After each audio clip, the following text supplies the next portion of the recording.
This message comes from American Giant.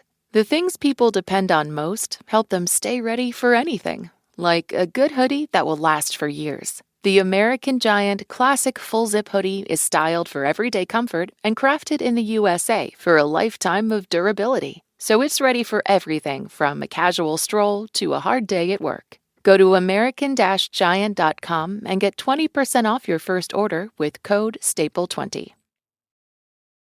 Heads up, there's going to be some salty language.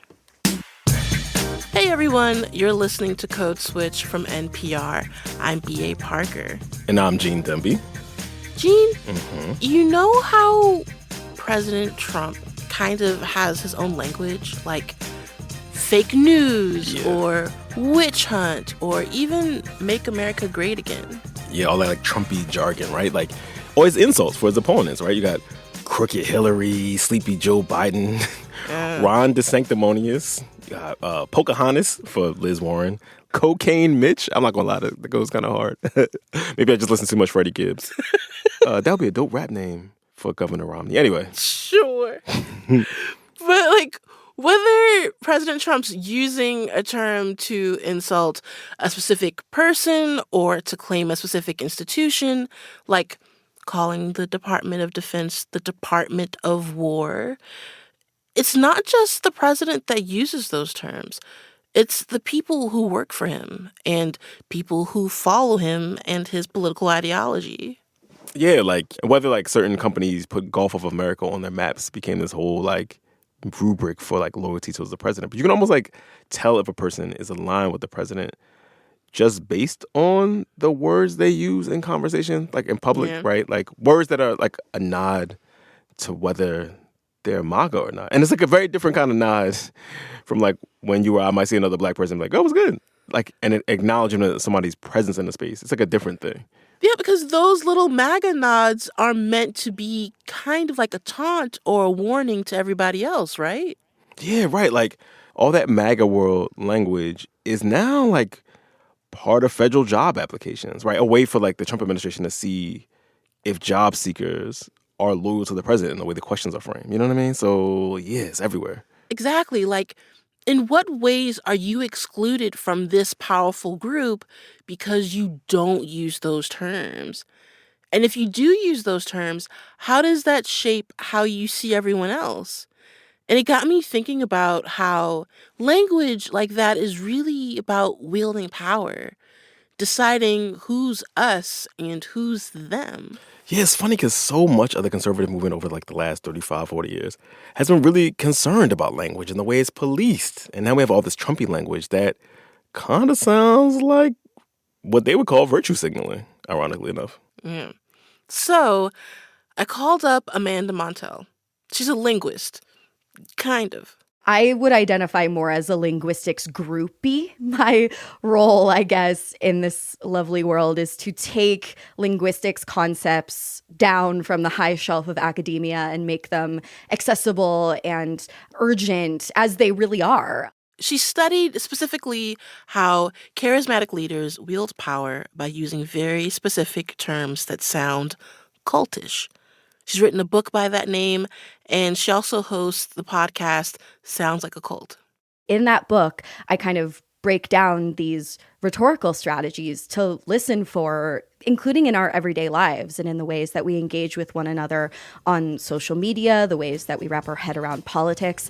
And Donald Trump's rhetorical strategies really check off every box. So in this episode, Amanda and I get into how language can be used to build a following, how words can be used to divide people into an us versus them mindset, and actually shape people's perception of reality, and how all that gets magnified when the person wielding that language is the president. This message comes from Instacart. Instacart knows not all bananas are created equal. Some want them green, some ripe, some want them ready right now. With Instacart's Preference Picker, available at most retailers, you can choose preferences like avocado ripeness or deli thickness before your shopper starts. So instead of hoping for the best, you get groceries picked the way you would pick them. Download the app and get bananas just how you like with Instacart. Amanda Montell has studied how powerful people use language, and she says that President Trump uses very specific techniques to pull people into a certain way of thinking. So we can start with his usage of emotionally charged buzzwords and acronyms and phrases, this technique that some cult scholars have called loaded language. So it's when you attach a strong emotional charge to certain words or phrases, either words that already exist or brand new neologisms, in order to produce a kind of reflexive feeling in your following, whether that's anger or pride, disgust, righteousness, fear. And Trump has really created a repertoire of these reliable loaded buzzwords, things like fake news, witch hunt, the deep state. And a lot of these terms remind me of the loaded language that infamous cult leaders from history, including Jim Jones sometimes, also used. I remember there was a story that a Jonestown survivor told me where Jones would demonize the Bible by calling it the paper idol. And when he would put on this spectacle on stage or up at the pulpit where he would rip the paper idol in front of his acolytes and everybody would laugh. And Donald Trump has a similar populism to him, a similar sense of theatrics. He's obviously a former reality star. And yeah, that manifests as this filterlessness, this zealotry, which combines with his heavy repetition of loaded buzzwords and other strategies that make him really riveting to watch. Is this a common behavior or phenomenon in government in general? To some degree, and this is why I like to talk about the cultish spectrum, the continuum, because a lot of politicians use rousing chants and mantras and shorthand to separate their followers into a kind of superior us versus the demonized them to some degree. But Trump is different in a few marked ways. First of all, he treats language really like a branding strategy. I mean, he is a businessman and a reality TV star. His language use really feels like it's a part of a marketing cult. He has this like suite of repeatable linguistic products, from MAGA to chantable imperatives like drain the swamp.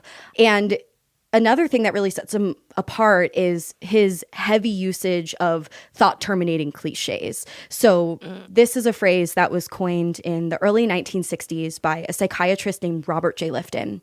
And it describes a sort of zingy, catchy stock expression that's easy to memorize, easy to repeat, and aimed at shutting down independent thinking and questioning to alleviate the cognitive dissonance that any particular follower might feel, might cause them to express pushback or questioning, so that the people at the top can remain in power for a little longer.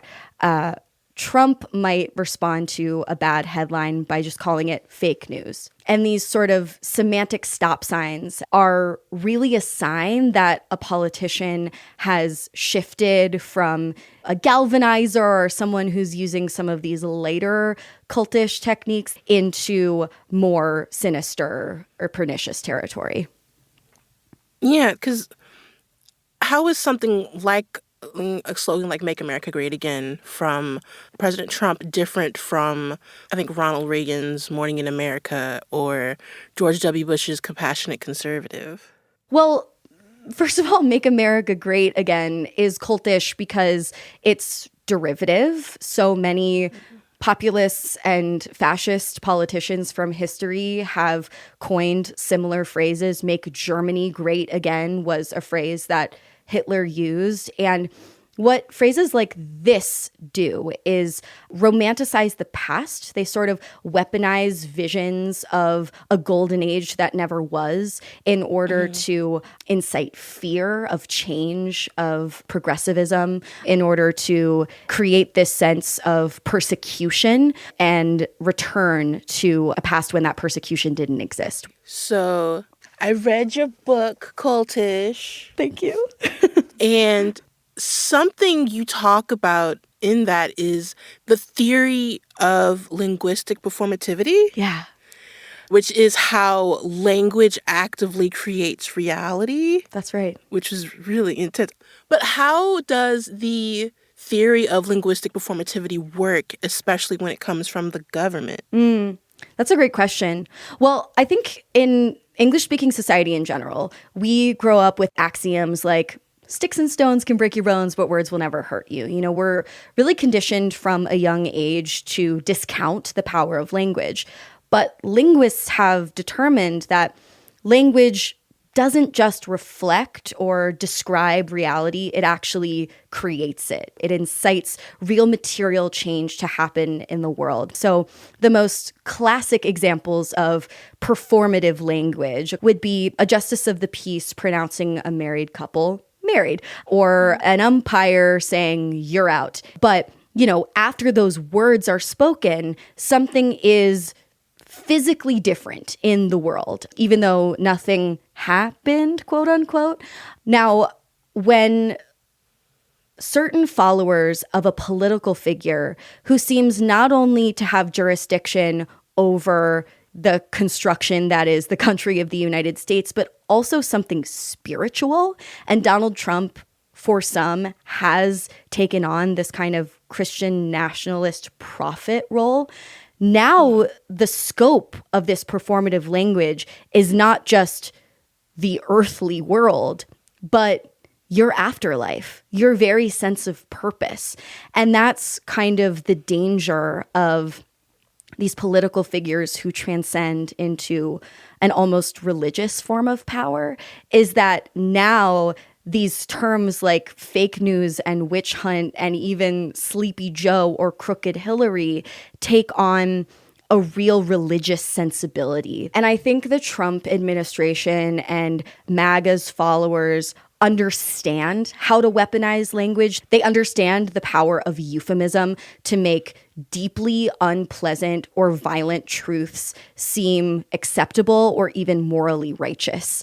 And Trump's flock and the people who work for him understand the power of euphemistic reframing as well in order to encourage their flock or their acolytes, as it were, to commit actions that they otherwise might not.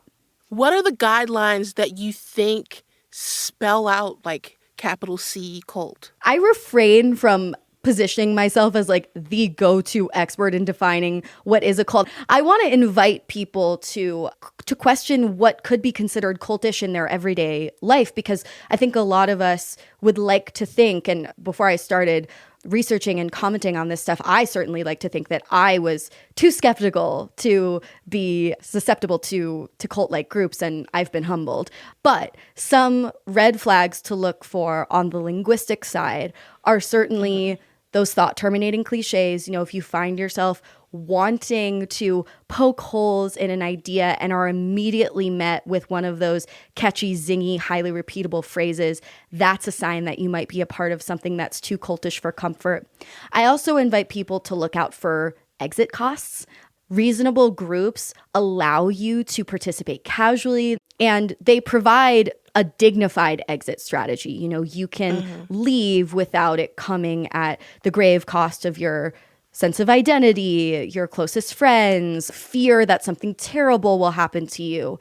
And then long before any of those things, I would look out for these charged nicknames that paint outsiders or individual enemies as these like unilateral villains and insiders as these special chosen in the know wise ones who really don't have to be able to articulate their ideas in plain English to feel like they're a part of this transcendent wisdom. Wait, okay, because I have heard you say that this is like the most cultish era of all time. I think so. Why is that?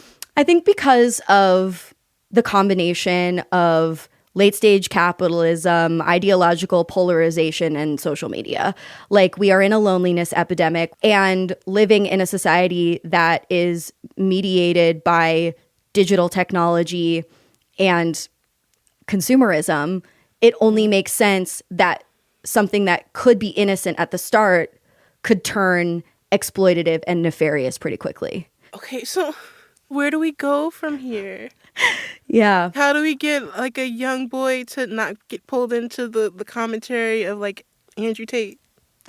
It's really tough because some of the behavioral economics reporting that I've done has taught me that we're not very good at changing other people's minds, but we're pretty good at changing our own. So my work has encouraged me to be skeptical of myself as much as possible. I mean, you can't question yourself every second of every day because then you'll never get anything done. And you need to lean into confirmation bias sometimes, or the world will just be full of overthinking. But to notice when you yourself are slipping into cultishness, I think will lead by positive example. You want to be a member of communities that you can dip in and out of for a certain ritual time, as the English scholar Gary Eberl calls it. Go to a SoulCycle class, leave. If you're constantly thinking about your SoulCycle instructor and like repeating SoulCycle mantras in your head, even when you're not at SoulCycle, might be time to take a step back. Amanda, thank you so much. Thank you. Thanks for having me.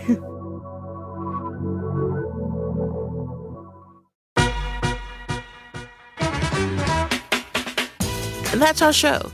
You can follow us on Instagram at NPR Code Switch. If email is more your thing, ours is codeswitch@npr.org.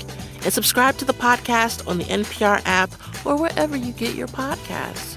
You can also subscribe to the Code Switch newsletter by going to npr.org/Code Switch newsletter. And just a reminder, y'all, that signing up for Code Switch Plus is a great way to support our show and to support public media. And you get to listen to every episode of our show with a bunch of other NPR faves sponsor free. So please go find out more at plus.npr.org/Code Switch. This episode was produced by Kayla Lattimore and Jess Kung. It was edited by Dahlia Mortada. And we would be remiss if we did not shout out the rest of the Code Switch Massive. That's Christina Kala, Xavier Lopez, Leah Danella, and Yolanda Sangweni.